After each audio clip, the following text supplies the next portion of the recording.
Hey guys, welcome back to our channel. నేను మీ Mahesh. Last 1 week 10 days నుంచి ఎక్కడ చూసినా ఒకే ఇష్యూ అయితే నడుస్తుంది. గో బ్యాక్ మార్వాడి అంటూ షురూ అయిన నినాదం వారి వ్యాపారాలకు బ్రేకులు పడేంత పని అవుతోంది. గుజరాతీ మార్వాడీలు పొద్దున 6 o'clock లేచి దుకాణం ఇస్తారు, 7 o'clock వరకు పూజ చేసుకొని కూర్చుంటారు.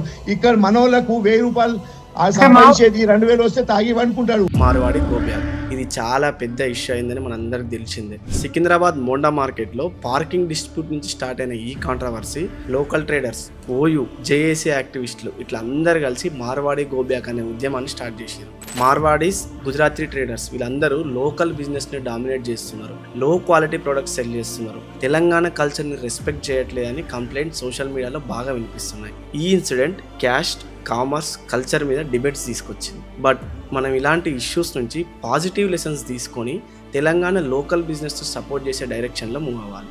ఈ వీడియో ఫుల్గా చూస్తే మీకే క్లియర్గా అర్థమవుతుంది. మన ఇండియాలో టోటల్ 169 బిలియనర్స్ ఉన్నారు. అందులో 58 మంది బిలియనర్లు గుజరాతీలే. అంటే ప్రతి 3 బిలియనర్స్లో ఒకరు గుజరాతీ ఉన్నారనమాట. 2022లో వచ్చిన ఒక రిపోర్ట్ ప్రకారం 86 రిచెస్ట్ గుజరాతీల వెల్త్ 15 lakhs crores అంట. ఇండియా యొక్క అన్ని పెద్ద బ్రాండ్స్ లైక్ అదానీ, పార్లేజీ, గోగ్రేజ్, అమూల్, టాటా, సన్ ఫార్మా, సింఫనీ ఈ బ్రాండ్స్ అన్నీ గుజరాతీలవే.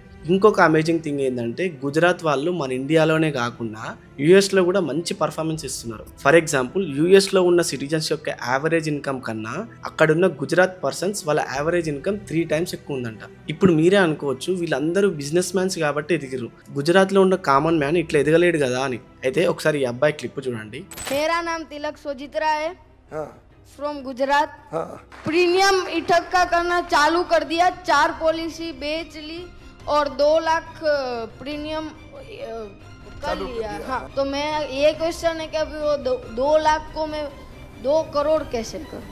अच्छा, ఇతను ఈ వయసులోనే 2 లక్షలను 2 కోట్లు ఎలా చేయాలని ఆలోచిస్తున్నాడు. సో ఈ వీడియో ఈ టాపిక్ పైనే అనమాట. గుజరాత్ వాళ్ళ బిజినెస్ సీక్రెట్స్లో వారి ఫస్ట్ క్వాలిటీ ఏంటంటే స్మార్ట్ అడాప్టర్స్. మనందరం చిన్నప్పటి నుంచి వాషింగ్ పౌడర్ నిర్మాణ యాడ్ను వినే ఉంటాం.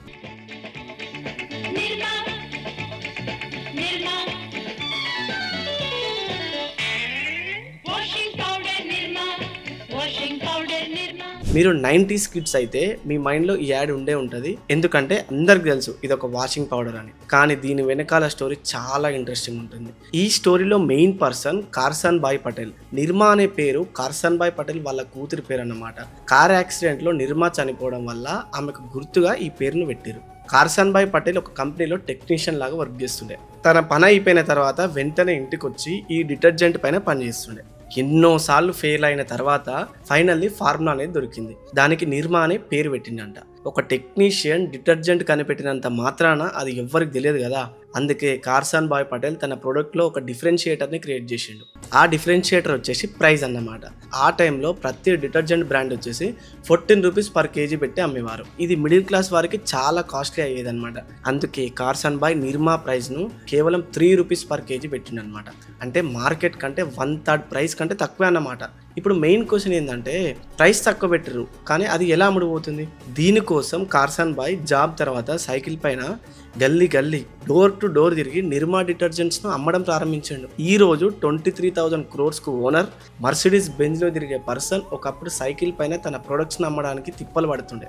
ఈ ప్రోడక్ట్ మెల్లిమెల్లిగా సక్సెస్ అయిన తర్వాత కొంత క్యాపిటల్ జమ చేసుకొని టీవీలో యాడ్ ఇచ్చి ప్రోడక్ట్ను సక్సెస్ఫుల్గా చేయాలనుకున్నాడు. కార్సన్ భాయ్ పటేల్ జనాల మైండ్లో ఉండిపోయే యాడ్ని క్రియేట్ చేయాలనుకున్నాడు. అలా వచ్చిందే ఈ వాషింగ్ పౌడర్ నిర్మా యాడ్ అనమాట. ఇలా ఈ ప్రోడక్ట్స్కు చాలా డిమాండ్ పెరిగింది. షాప్స్లో ఈ ప్రోడక్ట్స్ త్వరగా అమ్ముడుపోయేది. ఇన్ షార్ట్, ఈ స్టోరీ నుండి లెర్నింగ్ ఏంటంటే స్మార్ట్ అడాప్షన్. అంటే మార్కెట్లో ఉన్న గ్యాప్ని వెతికి ఏ ప్రైస్ పాయింట్ పెడితే బాగుంటుందో తెలుసుకుంటే ప్రజలు మీ ప్రోడక్ట్స్ తప్పకుండా కొనుక్కుంటారు. Number 2, competitive advantage. వీళ్ళు తమ కాంపిటేటర్స్ కన్నా 2 steps ముందు ఆలోచిస్తారనమాట. ఈ గుజరాత్ అతని స్టోరీ చూడండి ఒకసారి. ఇతను ఒక థియేటర్లో రోజుకు 90 రూపాయలు సంపాదించేవాడు. చేతులతో చిప్స్ తయారు చేస్తుండే. కానీ ఈ రోజు ఇతని కంపెనీ యొక్క వర్త్ 4,000 crores. ఇతని ప్రోడక్ట్ లేస్, కుర్కురే లాంటి కంపెనీస్కి కాంపిటీషన్ ఇస్తుంది. ఈ స్టోరీ ఇండియా యొక్క మోస్ట్ సక్సెస్ఫుల్ స్నాక్ కంపెనీ అయిన బాలాజీ వేఫర్ యొక్క ఫౌండర్, ఆయన్నే చందుభాయ్ విరాని. ఇతని ఫాదర్ ఒక సాధారణ రైతు అన్నమాట.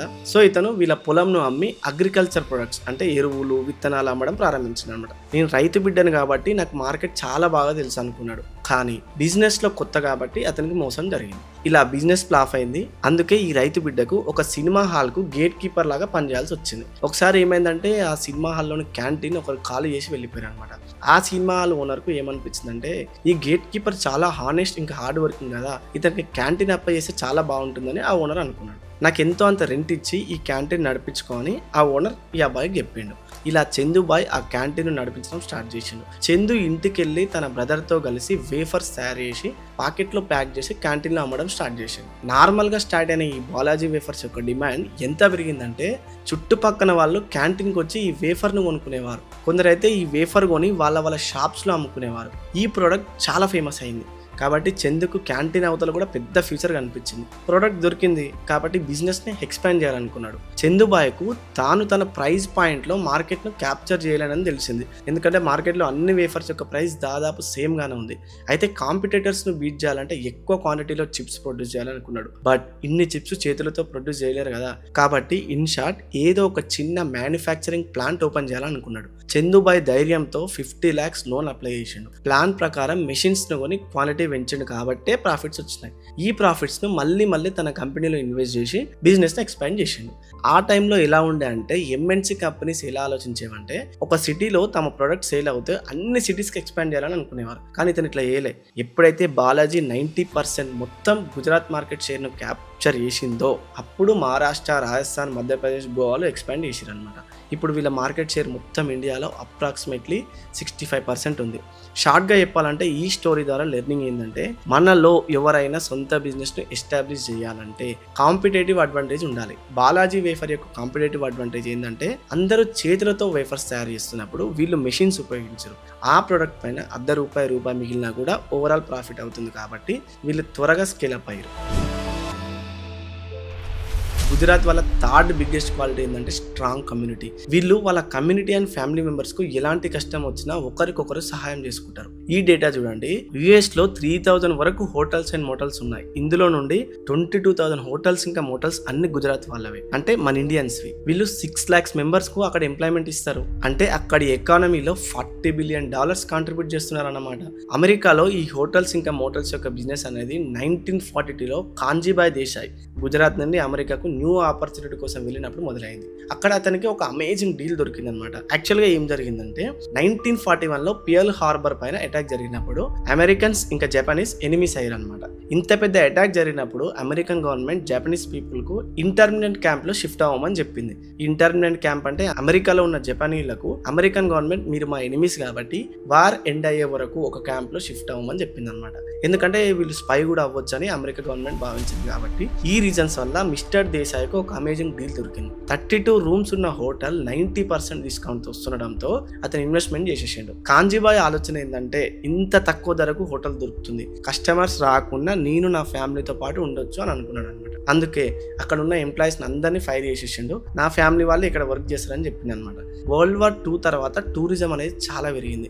చాలా మంది హోటల్స్ అండ్ మోటల్స్ లో ఉండడం ప్రారంభించారు. వీళ్ళు చాలా పీసినారితనంతో సర్వ్ చేసేవారు. ఇలా ఒకదాని తర్వాత ఒకటి న్యూ హోటల్స్ ఇంకా మోటల్స్ కొనడం స్టార్ట్ చేశారు. ఇలా మిస్టర్ దేశాయ్ తన బిజినెస్ ని ఎక్స్పాండ్ చేసుకుంటూ వచ్చిండు. 1972లో ఉగాండాలో ఒక ఇంట్రెస్టింగ్ థింగ్ జరిగింది. ఏం జరిగిందంటే అక్కడి ప్రెసిడెంట్ అయిన ఎడీ ఎమెన్ ఏషియన్స్ అందరినీ మా దేశం అంటే యుగాండా దేశంలో వదిలి వెళ్ళిపోవాలని ఆర్డర్స్ పాస్ చేసిండు. కానీ యుగాండాలో ఉన్న గుజరాతీ పటేల్స్ ను అమెరికాలో ఉన్న పటేల్స్ ఏమన్నారంటే మీరు అమెరికాకు రండి, మేము న్యూ బిజినెస్ స్టార్ట్ చేయడానికి మీకు హెల్ప్ చేస్తామని చెప్పారు అనమాట. అందుకే యుగాండాలో ఉన్న గుజరాతీస్ అందరూ తమ ప్రాపర్టీస్ ని అమ్మి గోల్డ్ లో కన్వర్ట్ చేసి అమెరికాకు షిఫ్ట్ అయ్యారు. ఇలా పటేల్స్ అందరూ ఒక్కొక్కటిగా అమెరికాలో ఉన్న హోటల్స్ అన్ని కొనడం స్టార్ట్ చేశారు. ఇన్ షార్ట్ అమెరికాలో ఉన్న ఒక్కొక్క పటేల్ ఉగాండా నుంచి వచ్చిన పటేల్స్ కు హెల్ప్ చేయడం స్టార్ట్ చేశారు. ఎందుకు? రీజన్ ఏంటంటే పటేల్స్ అందరూ ఒకటే కమ్యూనిటీకి చెందినవారు కాబట్టి. నెంబర్ 4, గుజరాతీస్ అందరూ క్యాలిక్యులేటెడ్ రిస్క్ తీసుకుంటారు అనమాట. దీన్ని అర్థం చేసుకోవాలంటే మీకు ఒక సింపుల్ ఎగ్జాంపుల్ ద్వారా చెప్తా. సపోజ్ ఒక బాక్స్ ఉందనుకోండి, ఆ బాక్స్లో 8 బ్లాక్ బాల్స్ ఉన్నాయి, 2 వైట్ బాల్స్ ఉన్నాయి. మీరు ఒక బ్లాక్ బాల్ చూస్ చేస్తే మీకు 2 రూపీస్ వస్తాయి.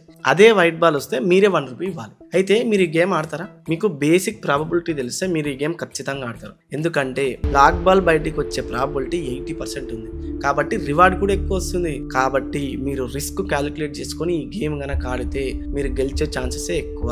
ఇలాంటి సిచ్యువేషనే లక్ష్మీ మిట్టల్కు ఎదురైంది. మెక్సికో గవర్నమెంట్ ఒక స్టీల్ ప్లాంట్ అమ్మాలనుకుంది. ఎందుకంటే ఆ స్టీల్ ప్లాంట్ లాసెస్ లో ఉంది కాబట్టి అక్కడ లేబర్స్ అందరూ ప్రొటెస్ట్ స్టార్ట్ చేశారు. స్టీల్ ప్లాంట్ అంతా అతలాకుతలా ఉంది. మిస్టర్ మిట్టల్ ఈ ప్లాంట్ తీసుకుంటే అందరూ వద్దు, తలకాయ ఉన్నోడు ఎవరైనా లాస్ట్ లో ఉన్న ప్లాంట్ తీసుకుంటాడా అని హేళన చేశారు. కానీ మిస్టర్ మిట్టల్ ప్రాబబిలిటీస్ ని క్యాలిక్యులేట్ చేసుకుంటూ ఆలోచించాడు. ఈ ప్లాంట్ నాకు $220 మిలియన్ వస్తుంది, కానీ ఈ ప్లాంట్ నిర్మించాలంటే $2 బిలియన్ అవుతుంది. ఈ ప్లాంట్ లో ఉన్న అన్ని అసెట్స్ మిషన్స్ ని అమ్మినా నాకు ఇంకెక్కువ వాల్యూ వస్తుంది. కాబట్టి ఈ ప్రాబబిలిటీ గేమ్ ను అర్థం చేసుకొని క్యాలిక్యులేటెడ్ రిస్క్ తీసుకొని ఈ ప్లాంట్ ను ఇంకా డెవలప్ చేయాలనుకున్నాడు. మిస్టర్ మిట్టల్ ఇలా ప్లాంట్ ని ఇంప్రూవ్ చేయడం స్టార్ట్ చేసిండు. వర్కర్స్ కు ఆగిపోయిన సాలరీస్ కూడా పే చేసిండు. ఇలా వారి ప్రొటెస్ట్ ను ఆపి మళ్ళీ పని మొదలు చేయించి ప్లాంట్ లో ఎఫిషియన్సీ పెంచి లాస్ట్ లో ఉన్న బిజినెస్ ను ప్రాఫిటబుల్ బిజినెస్ గా మార్చి చూపించండు. ఇలా అందరి నోలు మూతపడ్డాయి.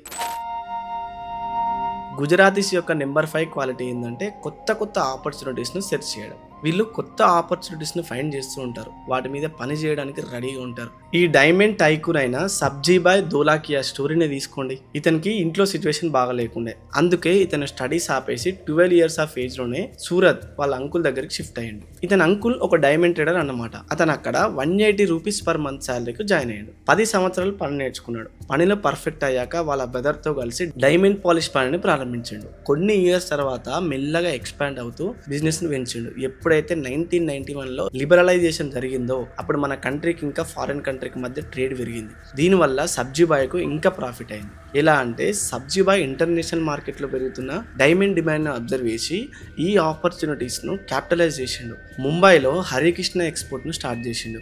బిజినెస్ ఎక్స్పాండ్ చేసేటప్పుడు ఇతనికి పెద్ద ప్రాబ్లం వచ్చింది. అదేంటంటే ఇతని ఎంప్లాయీస్ ఇతను వదిలి వెళ్ళిపోయేవారు. కాబట్టి ఇతను ఎంప్లాయీస్ కు ఎక్కువ బోనస్ ఇవ్వడం స్టార్ట్ చేసిండు. కొన్ని ఇయర్స్ ముందు మీరు ఈ న్యూస్ వినే ఉంటారు, ఒక కంపెనీ వాళ్ళ ఎంప్లాయీస్ కు ఫ్లాట్స్, కార్, గోల్డ్ కాయిన్స్ గిఫ్ట్గా ఇచ్చిందని. అది సబ్జీబాయ్ కంపెనీ. ఇన్ షార్ట్ ఈ స్టోరీ నుండి లెర్నింగ్స్ ఏంటంటే కొత్త ఆపర్చునిటీస్ ఫైండ్ చేయాలి, ఎంప్లాయీస్ను చాలా మంచిగా చూసుకోవాలి. 6th పాయింట్ వచ్చేసి dare to go against the flow. Suppose మీరు ఒక ఇన్వెస్ట్మెంట్ చేయాలని అనుకుంటున్నారు. ఇమాజిన్ చేయండి మీరు ఆ ఇన్వెస్ట్మెంట్స్ పైన ప్రాపర్గా స్టడీ కూడా చేసారు. తర్వాత మీ ఫ్రెండ్స్ వస్తారు, వాళ్ళు ఏమంటారంటే అరే నువ్వు ఇట్లా చేయకని అంటారు. ఫ్యామిలీ మెంబర్స్ కూడా ఇట్లానే అంటారు. మీరేం చేస్తారు? వాళ్ళని ఇగ్నోర్ చేసేస్తారు. అదే ఒక ఇండస్ట్రీ ఎక్స్పర్ట్ వచ్చి ఇందులో ఇన్వెస్ట్ చేయకనంటే మీరు ఇన్వెస్ట్మెంట్ చేస్తారా లేదా? మాక్సిమం మంది ఇన్వెస్ట్ చేయరు, ఎందుకంటే ఆయన ఆల్రెడీ ఎక్స్పర్ట్ కాబట్టి. కానీ ఇతను చేసిండు. ఇతని పేరు మిస్టర్ రామ్దేవ్ అగర్వాల్. ఇతను మన కంట్రీలో మోస్ట్ సక్సెస్ఫుల్ వెల్తియెస్ట్ ఇన్వెస్టర్లో ఒకరనమాట. ఇతను మోతిలాల్ ఓస్వాల్ టీం మెంబర్తో కలిసి పనిచేస్తుండే. అఫ్కోర్స్ దానికి కో-ఫౌండర్ కూడా. 2003లో ఇతను ఏం నోటీస్ చేసిందంటే ఇండియాలో 5 crores ల్యాండ్లైన్ ఫోన్స్ ఉన్నాయంట. ఇండియా యొక్క పాపులేషన్ 100 crores, అంటే టెలికామ్ కమ్యూనికేషన్ 5% మాత్రమే ఉంది. అదే వెస్ట్లో వైర్లెస్ కమ్యూనికేషన్ అంటే మొబైల్ ఫోన్స్ కూడా స్టార్ట్ అయినాయి. ఇతనికి తెలిసింది ఎలాగైనా ఇది ఇండియాలో రిప్లికేట్ అంటే స్ప్రెడ్ అవుతుందని ఇతనికి తెలిసింది. అప్పుడు భారతీయ ఎయిర్టెల్ అని ఉండేది. ఈ కంపెనీ యొక్క బిజినెస్ అంతంత మాత్రమే ఉండేది, అంటే లాస్ట్లో ఉండేది అనమాట. అందులో ఇతను చాలా మనీ ఇన్వెస్ట్ చేసింది. అందరు ఇతను ఆపారు. ఈవెన్ వాళ్ళ కో-ఫౌండర్ అయిన మోతిలాల్ ఓస్వాల్ కూడా వద్దన్నాడు అనమాట. అయినా కూడా ఇతను భారతీయ ఎయిర్టెల్లో ఇన్వెస్ట్మెంట్ పెంచేసిండు. రామ్దేవ్ అగర్వాల్ వల్ల ఈ కంపెనీ 30 times పెరిగింది. ఈ స్టోరీ నుండి లెర్నింగ్స్ ఏంటంటే మీరు విన్ అవ్వాలి అనుకుంటే మీ దగ్గర డేటా క్లియర్గా ఉంటే అప్పుడు ఫ్లోకు ఆపోజిట్ వెళ్ళడానికి భయపడద్దు. ఈ 6 పాయింట్స్లో మీకు ఏ పాయింట్ బాగా నచ్చిందో కామెంట్ చేయండి. నేను మార్వాడీలకు సపోర్ట్ చేయట్లేదు, వాళ్ళ దగ్గర నుండి మనం ఏం నేర్చుకోవాలనే విషయాన్ని మాత్రమే చెప్పడానికి ట్రై చేస్తున్నాను అనమాట. వీడియో నచ్చితే ప్లీజ్ ఖచ్చితంగా లైక్ చేయండి. మీకు మంచి మంచి వీడియోస్ ఇవ్వడానికి నేను మా టీం చాలా కష్టపడుతున్నాం. మీరు ఇచ్చే ఒక్క లైక్ అండ్ కామెంట్ మా కష్టాలన్నీ మర్చిపోయేలా చేసి ఇంకా ఉత్సాహంతో మీకోసం పని చేసేలా చేస్తాయి. ప్లీజ్ ఒక్క లైక్ కొట్టి మీ ఒపీనియన్ ఖచ్చితంగా కామెంట్ చేసి కుదిరితే మన వాళ్ళకు ఎవరికైనా ఈ వీడియో షేర్ చేసే ప్రయత్నం చేయండి. ఇక ఈ మార్వాడి గో బ్యాక్ అనే ఇష్యూ కూడా మనకు ఒక మంచి లెసన్ ఇచ్చింది అనమాట. అదేంటంటే కాన్ఫ్లిక్ట్స్ ఉన్నప్పుడు హేట్ లేదా ప్రొటెస్ట్ కంటే కోఆపరేషన్ ద్వారా సొల్యూషన్ వెతకడం బెటర్. మార్వాడి గుజరాతీ కమ్యూనిటీస్ లాంటివి తెలంగాణ ఎకానమీలో కీ రోల్ ప్లే చేస్తున్నాయని అనుకుంటే మన లోకల్స్ కూడా వాళ్ళ హార్డ్ వర్క్ తో కంపీట్ చేస్తున్నారు. ఈ వీడియోలో చెప్పిన క్వాలిటీస్ అంటే smart adoption, competitive advantage, strong community, calculated risks, new opportunities and daring to go against the flow. ఇవన్నీ అన్ని కమ్యూనిటీస్లో ఉన్నవారు అప్లై చేస్తే అందరం గ్రో అవ్వగలం. మనం మన వాళ్ళతోనే జెలసీని వదిలేసి మన బిజినెసెస్, మన కమ్యూనిటీ వాళ్ళని సపోర్ట్ చేసుకుంటే, మ్యూచువల్ రెస్పెక్ట్తో సపోర్ట్ చేసుకుంటే తెలంగాణ కూడా ఒక షైనింగ్ ఎగ్జాంపుల్ అవుతుంది. ఐ హోప్ మీకు నా మెసేజ్ అర్థమైందని అనుకుంటున్నాను. ఇంకా అసలు ఈ మార్వాడి గో బ్యాక్ అనే దానిపైన క్లియర్ వీడియో కావాలంటే మార్వాడి గో బ్యాక్ అనే కమెంట్ చేయండి, ఖచ్చితంగా మీకోసం నేను వీడియో చేస్తాను. అలానే ఈ ఛానల్లో మీకు మంచి మంచి real life videos, facts, current trending topics, ఇంకా ఇండియన్ హిస్టరీస్, ఇలా చాలా చాలా మంచి వీడియోస్ మీకోసం నేను కష్టపడి మీ ముందు పెడతా. ఇంకా ఎవరైతే మన ఛానల్ని సబ్స్క్రైబ్ చేసుకోలేదు ఇప్పుడే సబ్స్క్రైబ్ చేసుకొని నోటిఫికేషన్ ఆన్ చేసుకోండి. రీసెంట్గా మన ఛానల్లో ఢిల్లీ స్ట్రీట్ డాగ్స్ పైన అండ్ బెట్టింగ్స్ పైన మంచి వీడియోస్ చేసిన. ఎవరైనా ఇంకా చూడని వాళ్ళు ఉంటే ఛానల్లోకి వెళ్ళి ఆ వీడియోస్ కూడా చూడండి. ఇంకెవరైనా నాతో పర్సనల్గా మాట్లాడాలనుకుంటే, మీ డౌట్స్ ఏమైనా నాతో షేర్ చేసుకోవాలనుకుంటే ఖచ్చితంగా మన ఇన్స్టాగ్రామ్లో ఫాలో అవ్వండి. Mahesh talks Telugu inspiration lab అని ఉంటుంది, అక్కడికి వెళ్ళి ఫాలో చేయండి. Thank you for watching. మళ్ళీ నెక్స్ట్ వీడియోలో కలుస్తాను. Until then bye bye. Jai Hind.